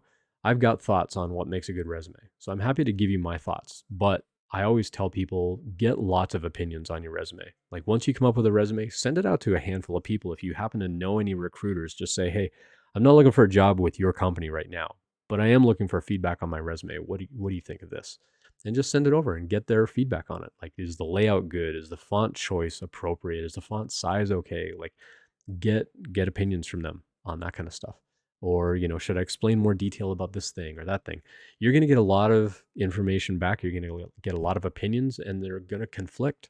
And so now you need to figure out your own conflict resolution on Ian said to use this kind of font. GBAV said to use that kind of font. Carmen said to use this layout, but so-and-so said to use that layout. Like you still have to make it your own. You still have to make the resume your own, but you can start to collect feedback from lots of people and try to figure out how do I want to make my resume. You don't have to follow a pre-formatted template. Otherwise, your resume looks the same as 100 other people. You have to stand out. You have to make yours look a little bit different. Carmen's going to make their resume all in CSS. Good luck with that. That would not be something I would be very good at all. Let's see. I'm way behind on chat, so appreciate your patience while I get through all this. So again, juggling biohazards. Thank you for the donation. So again, when we hit that 1,000, so the goal right now is set to $2,000. The community is $1,000. I'm gonna match $1,000. When we hit that $2,000 goal, we're gonna do like a really big giveaway of some kind. I'm also like really close to 1,000 subscribers on YouTube. If you can help me out and go check out my YouTube channel, I've got lots of little clips of questions and answers and things like that on YouTube. When I hit 1,000 subscribers on there, I'm going to give away a 3D print of this really cool little treasure chest with a little tentacle wrapped around it. And it's not going to be empty. I'm going to put something in that box to ship it, and that's going to be a surprise for whoever gets it. But I am going to give that away on the stream when we hit 1,000 subscribers on YouTube. So if you can go subscribe over on YouTube, I'd appreciate it. And then Conquerin' Joe. I might just call you Joe if that's cool. But Conquering Joe, thanks for the follow. Sorry, I was kind of mid thought there when you sent your follow in, but I appreciate that. Let's see, what else have I missed in chat? New chair? No, same chair.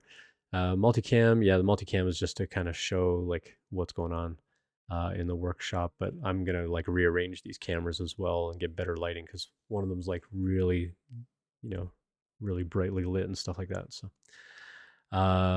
Let's see, what else did I miss in chat? First time chat from Conquer and Joe. General tips on being more comfortable with entry-level job process. Should I focus on soft skills or cracking code problems on LeetCode? The whole process seems really overwhelming right now, and I feel a paralysis whenever I try to figure out what to focus on. Fantastic question. This is exactly why I stream. So let's break this one down. There's no good way to be comfortable. I'll start with that. The job process is not a comfortable thing. So let's just put that aside for a second. It's not going to be comfortable. So let's focus on what you should be doing. As an entry-level dev, in order to get interviews, so there's kind of a chain of things. First, you have to get their attention in order to get an interview. Then you have to get through the interview, and then you have negotiations. So kind of three main stages. So let's talk about each one. So the first one is the application phase. How do you apply for a job? The key thing here is you want to plan for a way to really stand out to a company. the way that you're going to stand out to a company, as we just talked with resumes, you want to put highly relevant stuff on your resume to that company. So by putting a lot of project work and stuff, build that really big resume that I talked about. And then when you go to apply for a particular job, you're going to figure out, okay, well, I'm going to reorganize these projects in a particular way to really stand out to this company, because this project is actually going to stand out more to this company. This project might stand out more to that company. So you have to really make a decision about what projects do you want to promote on your resume for each individual job. If you know multiple programming languages, if you know, say, JavaScript and Python, if you're applying for a Python job, you don't want to list JavaScript first. You don't want to list your JavaScript projects first. You want to look like a Python developer because you're applying for a Python job. Vice versa. If you're applying for a JavaScript job, you want to list all your JavaScript stuff first. You want to look like a JavaScript developer who happens to know Python, as opposed to a Python developer who happens to know JavaScript. Because to me, as the hiring manager, you're going to be more relevant if you look like a JavaScript developer. Does that mean take all the Python stuff off? Well, not necessarily, because there may be aspects of the job where you need to understand some, maybe some automation or some, back-end processing or things like that, where that Python could come in handy. But you want to only list what's highly relevant to that company and that job on the resume when you actually apply for that job. There's no such thing as like a one size fits all resume where you can list stuff on a resume and you just send that resume out to everybody where it's going to be perfectly aligned to all of those companies. Doesn't happen, doesn't exist. You have to customize it a little bit if you want to stand out. So when they look at that resume, they're going to start reading down and go, oh, wow, check out this Conquer and Joe person. All the skills that they have are highly relevant. Look at the project work that they've done. Like, this is exactly what we do. You're far more likely to get a phone call. As you do your network and your outreach with companies, as you're researching these companies and you reach out to people from those companies, you're far more likely to get them to do a referral. If you can get someone in the company to hand off your resume to HR and say, hey, can I put this person in as a referral? Or, hey, I've been chatting with this person online. I think they've got some of the skills that we're looking for, because they talk within the team about who they're hiring and so on. They can go directly to their hiring manager and hand off your resume. So that networking is going to get you a job way faster than just sending out a resume over and over and over, especially if it's the same sort of generic resume that you're just sending out everywhere and you're just like, here's my resume. You're at that point, it becomes a numbers game. You're going to submit to 1,000 jobs. You might get 10 interviews. Maybe you'll get a job offer out of that. Networking, I'm not going to quote numbers. I'm just picking numbers here, but networking, you're far more likely to get a job. You're far more likely to get interviews. It's not going to guarantee a job, but you're far more likely to get an interview if someone can take your resume to HR and say, I've been chatting with this person about this role. You're far more likely to get a first stage kind of interview. And now it's on you to actually get through the interview process.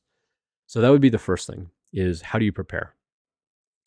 Part of that preparation is the resume and the company research, but then you also brought up, should I be doing LeetCode? Unfortunately, yes. Our interview process is one of the few interview processes where we have to demonstrate our skill in order to get the job. Other jobs, if you're in construction type of work, I use that a lot as an example. If you are a plumber or you do electrical work, things like that, you've got like a journeyman's ticket kind of thing where you have a license to go do that stuff. And they're like, oh, okay, yeah, you're qualified. For this kind of license or that kind of license, like you're qualified for residential, you're qualified for commercial, and they just hire you on the spot kind of thing. Where in our industry, the type of skills that you can develop are so spread out and so diverse that we can't really say, well, yeah, you are licensed to be a front-end developer and you are licensed to be a back-end developer and you're licensed for this kind of work or that kind of work. We don't really have that. We have credentials. You can go get like a CS degree, or you can go to a boot camp and you can take, these online certifications and things like that. But then it comes down to a trust of, does the company trust that certification? Does the company trust that degree, diploma, whatever? Boot camps and self-learning, they tend to trust less than getting a CS degree. That's why getting a CS degree tends to propel you a little bit farther. But you can still get a job in tech without a CS degree. I don't have a CS degree, and I've been doing this for almost 3 decades. You can get a job in tech without a CS degree. And you can be very successful at it too. You don't have to have a degree. But you are going to have to solve some kind of technical challenge as part of the interview process. Whether it's actually leak code or a take-home assignment of some kind, chances are pretty good it's going to be a leak code style process. So I've made a couple of YouTube videos. You can go check out these YouTube videos here. It's a short link that'll take you over to a search on YouTube for my leak code videos. It's basically how to do leak code smarter. You don't have to grind 500 leak code problems to get really good at leak code. It really comes down to what are the different kinds of patterns of problems? How do I study those patterns? How do I get really good at those patterns? You don't have to grind problem after problem after problem after problem after problem. You just have to learn what's a depth first search? When and why do I want to use a depth first search? What's a binary tree search? When and why and where do I use that? So learning what's it good for, what's it not good for, where's it commonly used. That's all you really need to know about those patterns. And so those videos will help kind of shortcut that process a little bit. And so those would be the things that I would focus on is the company research and the networking. You're going to have to do that. That's going to get you a job way faster. Figure out what you want your resume to look like, generally speaking, and then figure out how to quickly sort of trim stuff out of your big resume to go apply for a job. And then spend the rest of your time in preparation of leak code and going back and revisiting like older projects and things like that where you can revamp your projects just to keep your coding skills sharp. And as much as you can, post that stuff up to GitHub so your GitHub contribution graph looks nice and solid as well. Some hiring managers will look at that stuff a little bit more closely. Some won't. Cool. Let me go down. All right. So Conquer and Joe followed up. So let's say I'm looking for a data-related Python job or a full-stack JavaScript job. Does it make sense to have two resumes? Yes. In that case, yes. So when I did my job hunt a year ago, I've got a background in management. I've got a background in engineering and architect level type of roles, and I've got a background in developer relations and developer advocacy and education. And so, a year ago when I was applying for jobs, I actually had somebody look at my LinkedIn and they're like, dude, your LinkedIn's all over the place. Like, what do you want to be when you grow up? It's like, yeah. And so I had to go back and reformat my LinkedIn, like as I was applying for these jobs and realize like maybe I don't want like full-time engineering type of role. Maybe I don't want a full-time management type of role. Maybe I want to stay in developer relations. I went back and I revamped my whole LinkedIn to look like a developer relations, developer advocacy type of thing where I really highlighted and promoted all the education, the community work and stuff. And suddenly I was getting all kinds of people connecting with me and interviewing a little more strategically, and I ended up with a bunch of job offers.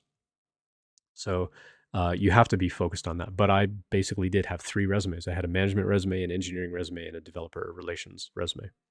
So if they are drastically different kinds of things, like you mentioned, data science or data analysis and full stack development, those are two pretty different roles.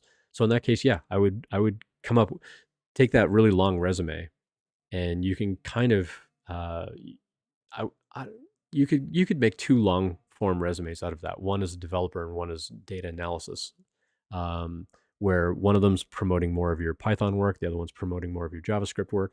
But that doesn't mean you can't mention the other work on the other resume. Like you can still look like a data analysis person who also happens to know full stack JavaScript development, but you want to really promote the data and the Python and stuff like that on that resume. And this other one, you want to focus on the web fundamentals and the web projects that you built and the portfolio site that you have and things like that. You want to promote that more on that other resume. So in that case, yeah, you could have two large format resumes. And then when you go apply for a particular data analysis job, you're going to take that long resume and you're going to trim things out. And if you need more room, maybe pull some of the JavaScript stuff over. But if you've got that much experience in those two realms, you could probably fill up a single page just with enough content of either one of those.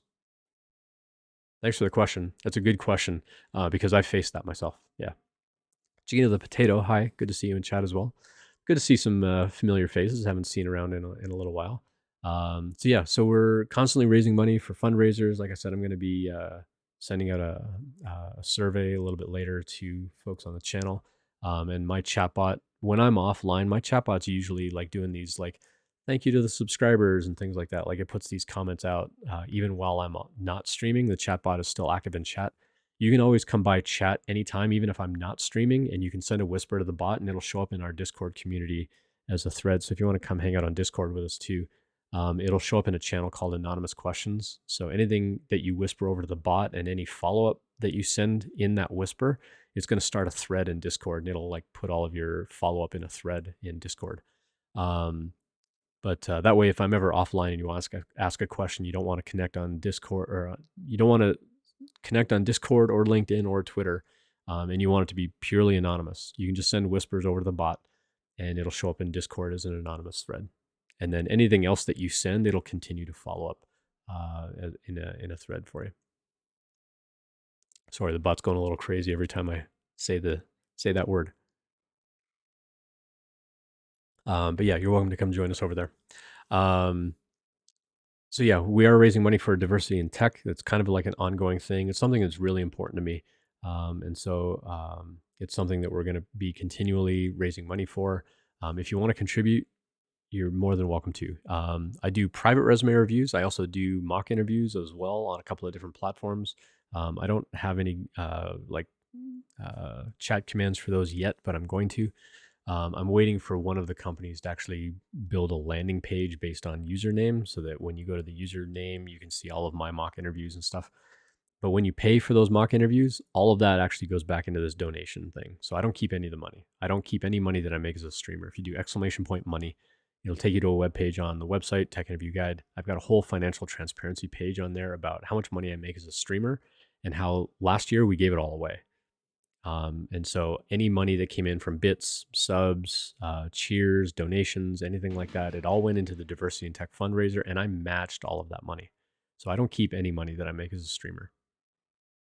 It's not something that I want to do. I want to give back to the community. I've been in the industry long enough that I want to give back. I want to raise up other communities and make that diversity a little bit better in the tech industry. So and so the first group that we're raising money for right now is called Unloop. And it basically helps people who have been incarcerated find jobs in the tech industry. Hey, Switch 2023, thanks for the follow. And so when the community gets to $1,000, I'm going to match that $1,000, and then that goal is going to be met, and we're going to roll over to another one. The next one that we have lined up is it's called STEM to the Future, and it's a group that raises money for Black and Latino kids to have access to STEM education, STEM resources, equipment, things like that, to teach them about STEM careers as they go through high school and get ready to enter like college and university and so on. So that'll be the next one. When we hit that goal, we'll go on to one after that. So once we finish Unloop and it switches over to STEM to the Future, I'm going to go find another one. I do a lot of scrutiny over who this money goes to. I don't pick these people or organizations lightly. I go through their financials and their tax backgrounds and things like that to make sure that the money that they take in as an organization actually goes to the mission that they're trying to meet. I've researched a lot of companies where they're like, oh yeah, we raised like $1 million and like 900,000 of that went and paid salaries of the people at the organization. It's like, okay, but that means you only put like $100,000 into the mission of actually trying to increase diversity in tech. And so I look for companies where that's a little more balanced. It doesn't have to be like the opposite, where it's like 90% goes and like people that work for the org don't make any money. That's not what it's about. But I do look for like more of a balance in how they're spending that money and so on. So cool. Let's go back through chat here. I missed a couple other things. So Wodude says, do you think it's better for entry-level juniors' first tech job to be focused on front-end, back-end, or full stack? I feel like a jack of all trades, master of none, and that's negatively affecting me. I should clarify, I think I'm better at front-end, but I like back-end more, but feel that there are a lot more knowledge gaps in the back-end.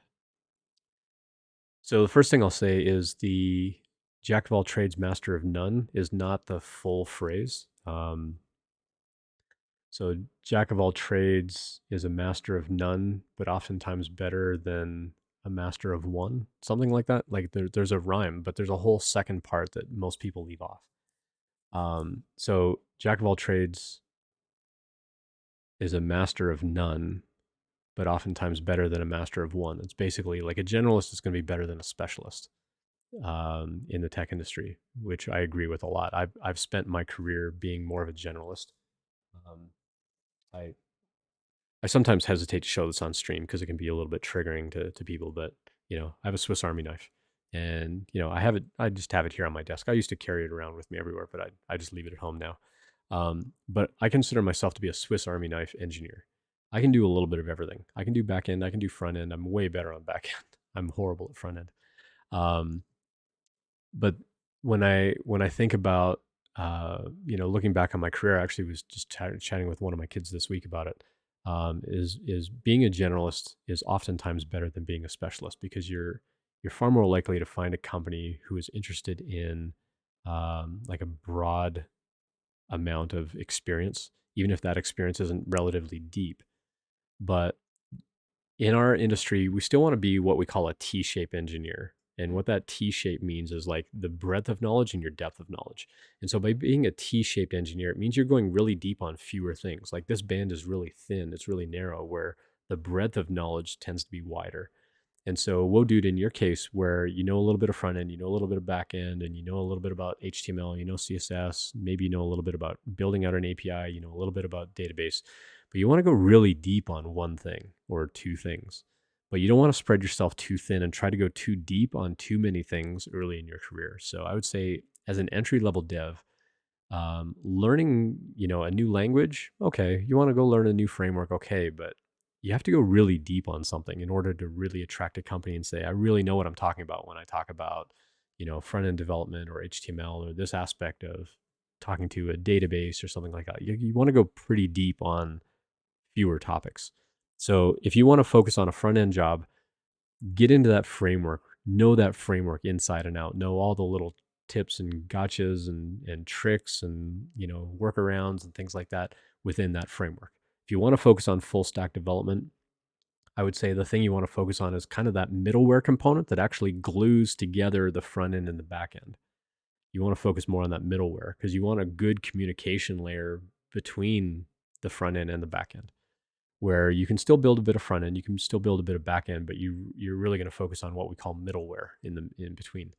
If you want to focus just on back end, then you're going to be like building up more APIs, and you're going to be doing more API design and dealing with databases and maybe third party APIs and so on. And so again, you don't want to spread yourself too thin and try to take on too many things. But I think it's important that that you focus your efforts a little bit, because that's how you're going to stand out to a company to get a job. So if you think you're better at front end, but you like back end, you could stay in kind of that full stack kind of realm where you're like full stack, but leaning front end, as we would call it, like you're leaning front end. It just means that you consider yourself full stack. You can do a little bit of back end, but you're actually better at front end. That would be an okay thing to start doing. I've realized I'm at a point where I don't really have to think about React anymore. That's great. So now, as long as that's still comfortable for you, you can start to now focus on like more of the middleware and then start creeping into that back end a little bit more. As long as you're keeping the React skills sharp. And so the React stuff is kind of like that vertical bar on being that T-shaped engineer, where you can now start to go, examine a little bit more about back end and maybe go a little bit deep on some of that stuff. But oftentimes what I see in entry level devs is they're like, oh, I have to go learn this. I have to go learn this. I have to go learn this. I have to go learn. And they read these like top 20 lists, like you must know these 20 things in order to be a dev. And they try to go learn all of those things also at a really deep level. And then they spread themselves too thin. There are only so many hours in the day, and they're trying to keep all this stuff straight. And it gets much harder to do when you're trying to learn a lot of things really, really well in order to feel ready to go apply for a job. And that holds a lot of people back from actually applying for jobs. So here's my recommendation.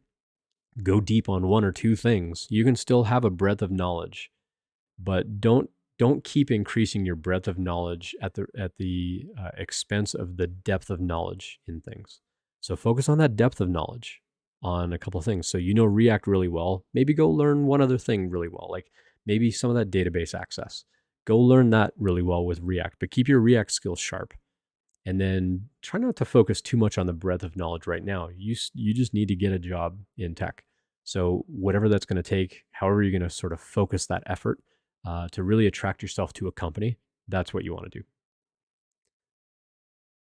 So I would focus on fewer things. And then in your project work, you can have your React projects. You can have, more of that middleware, if you're going to do Node Express and do some backend stuff where you're just reading some stuff out of a database table. It doesn't have to be overly complex.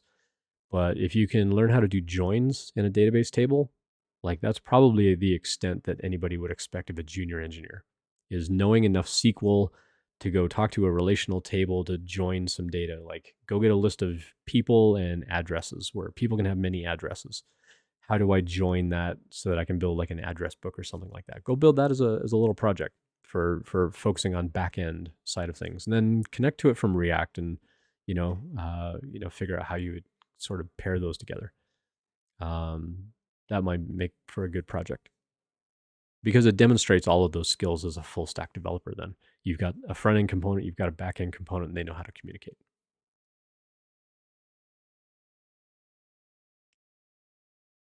All right, cool. Well, thanks for those questions. Let me just double check. Didn't have any resume reviews come in. No DMs on LinkedIn. I like to just kind of check in on things as I stream nowadays because sometimes people will. Oops, that's not what I want. Sometimes people will connect with me and send DMs and stuff while I'm streaming. But nope, no DMs. But yeah, you're more than welcome to reach out on LinkedIn or Twitter at any time, or if you go join our Discord community, you can certainly send me DMs on Discord as well. I'm happy to take those questions. I may generalize the question and bring it into the anonymous questions channel, and I occasionally bring those anonymous questions into a stream. If things are a little quiet in chat, I may go over to the community and like pull the occasional anonymous question from there. But if you want to ask something anonymously, you can do exclamation point ANON, and the chatbot will give you instructions. Basically, just send a whisper over to the ID736 bot. Just send a whisper over to that user, and it'll show up in chat as an anonymous question. But yeah, otherwise, someone was asking on Twitter if my sessions get recorded, and yeah, I put them all up on YouTube. I generally put them on YouTube. I actually said right in the tweet that I post to YouTube afterwards, and they still asked, are they recorded anywhere? But yeah, so I subscribe to the Twitch, is it Turbo? Whatever it is. And so it keeps my VODs here on Twitch for 60 days, I think. But I also post them up on YouTube afterwards as well. So yeah, anytime anybody's got questions about it. And again, by next Sunday's stream, this layout will look a little bit cleaner, a little bit nicer. I'll get the nano leaf panels back up on the wall and stuff like that by next weekend. But yeah, for today, I know it looked a little janky, but I appreciate everybody's patience while I fix up my stream kind of place in my workspace and stuff like that. So yeah, this whole green mat here next to me, this will be more for like Internet of Things, I think, and like the electronics and like putting things together, like maybe the Lego and stuff like that I may do over here. And then this is going to be just for painting and stuff. I bought an airbrush kit, so I want to learn how to airbrush. So I'm going to teach myself some airbrushing. So I'll probably figure out how to get some cameras on that so that everybody can make fun of me while I learn how to do that. But I'm a big fan of learning in public. So, and then the other workbench over on the other side of the room, where I'm going to get into resin casting and making silicone molds. I'm probably going to set up an OBS setup over there. I'll probably still stream it through this machine, but I'll make something available there that I can stream from here, and that way I can kind of walk back and forth between the stations. But I'll probably put like a little monitor and a microphone and stuff over there to interact with chat. But those kinds of things are going to be more the Thursday night streams. And then occasionally I want to get into Tuesday night streams where I'm just doing more coding. So you can see the vision you're going for. I think your setup will look nice. Yeah, once I get everything laid out, but my priority down here is insulation because it's freezing in my basement all the time. Like all the dang time, it's freezing down here. So I got to figure out how to get some insulation up in the ceiling and maybe put a subfloor or something in here. But putting flooring in here means I got to move everything all over again so that they can actually install flooring. So I'm trying to find things that I can put in without having to move all the furniture again. Like, can I just put in some area rugs and carpets and things like that that'll hang onto the heat? I do have a portable space heater, but those things get really expensive to run, like really long term. And because this room is kind of like a big open area, it takes a lot to heat this area. And there's only one vent in the whole basement, and it's actually right in the middle of the room. But because it's so cold down here all the time, and then the vent is coming out of the ceiling, it's actually not very effective. So to heat a basement, you need the vent to come down the wall and heat from underneath so that the warm air rises. Where right now you're trying to force warm air down, and so the warm air comes out of the vent and then it sticks up in the ceiling, but the ceiling's not insulated, and so it kind of goes away. So it actually doesn't get very warm down here. Thought the printers would be cooking you. I mean, if I get them all going full tilt, I mean it gets warm right next to the printer, but it doesn't stay very warm down here for sure. But yeah, I got a lot going on. I got a lot of interests, and so I wanted to kind of set up a workspace area, and like I said, you know, getting into more small business where I can actually like give this stuff away and sell things that I make. Like the big format printer here, I want to get into like printing cosplay armor and post processing and painting and stuff like that to sell online. So that's the ultimate goal. That was why I wanted to build the large format printer, is to get into that kind of stuff. So whether it's like full suits of like Iron Man armor or you know whatever, I don't know. I don't know yet, but we'll see.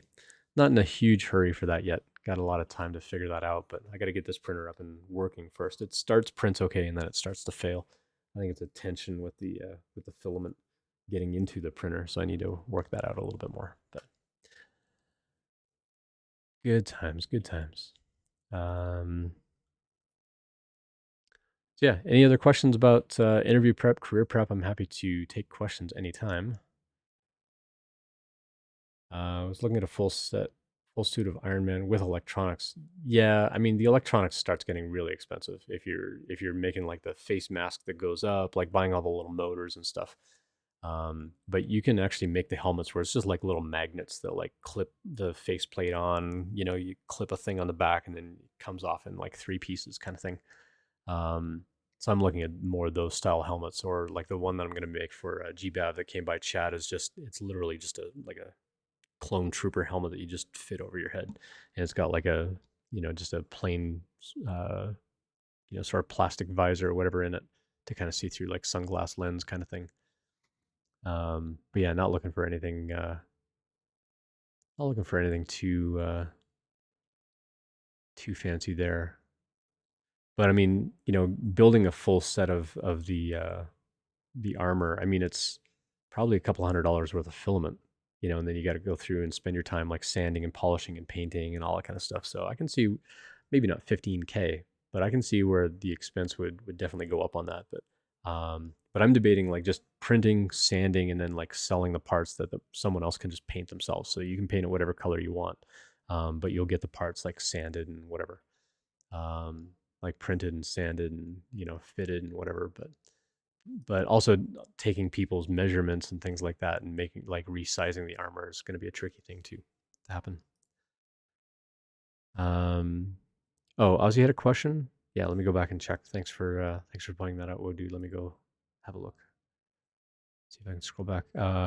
There's Ozzy's question. Would you recommend putting a project that you followed on YouTube on a resume? So if you're following someone else's tutorial, yeah, I think it's okay to do that. Like the project doesn't have to be something where you dreamt the whole thing up and you figured out the whole thing. You can absolutely put projects on there where like this was some curriculum that I followed and this was the project that I built as a result. You can totally put that on a resume. It does look better if you're actually solving like a real world problem, like, oh, you know, I'm trying to figure out my bus schedule in the morning to get to school, and so I built this little program to do this thing where I can, you know, just pull it up on my phone and I see like when the buses are coming by, you know, based on my location or something like that. Like if you can solve a real problem, those look more impressive on a resume. But if you're just following tutorials right now, those are absolutely okay to put on a resume. Um, what I was saying earlier in the stream, though, is to stand out to a company, you want to find projects that are relevant to a company. Sometimes, though, like especially tech companies, if they have an API, if they have a library, if they've got some kind of programming tool that you can use in a project, start using those things in your projects. Because then when you apply for that job, like, yeah, you can say, like, hi, I'm Ozzy. I've got this list of technical skills, and these are the projects that I've built. Like, that's a good introduction if you're showing relevancy to the company. But if you think about it, if you start using tools that they make, it changes that introduction a little bit to, hi, I'm Ozzy. I'm an entry level dev, but I've actually been a user of your system now for a while.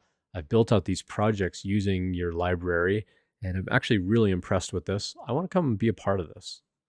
You're changing that introduction quite drastically from, hi, I'm a random person who has technical skills, to, hi, I'm a user of yours and I want to come work at this company. Like, this is amazing. It really changes the feel of that introduction to, I'm a user of yours and I want to be a part of this. I'm going to keep using this, but I'm like really passionate about this. It makes a big difference. It makes a big difference for that introduction. So something to think about there. Cool. Well, I'm going to go set up a raid and take off because I got a bunch of stuff that I got to do today. So we're going to raid over to my friend Mark.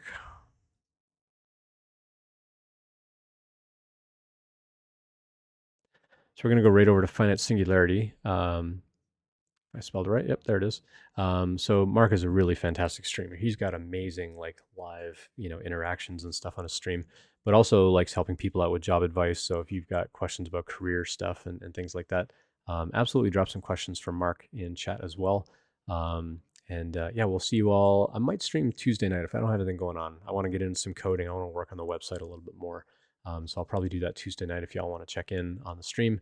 But as always, when I'm streaming, you can always interrupt with interview questions and interview prep and stuff like that. I'm more than happy to divert my attention from whatever I'm doing to help people out. That's why I'm here. It's why I stream. So we'll see you over in Mark's stream for a little bit, and we'll catch you next time. Cheers.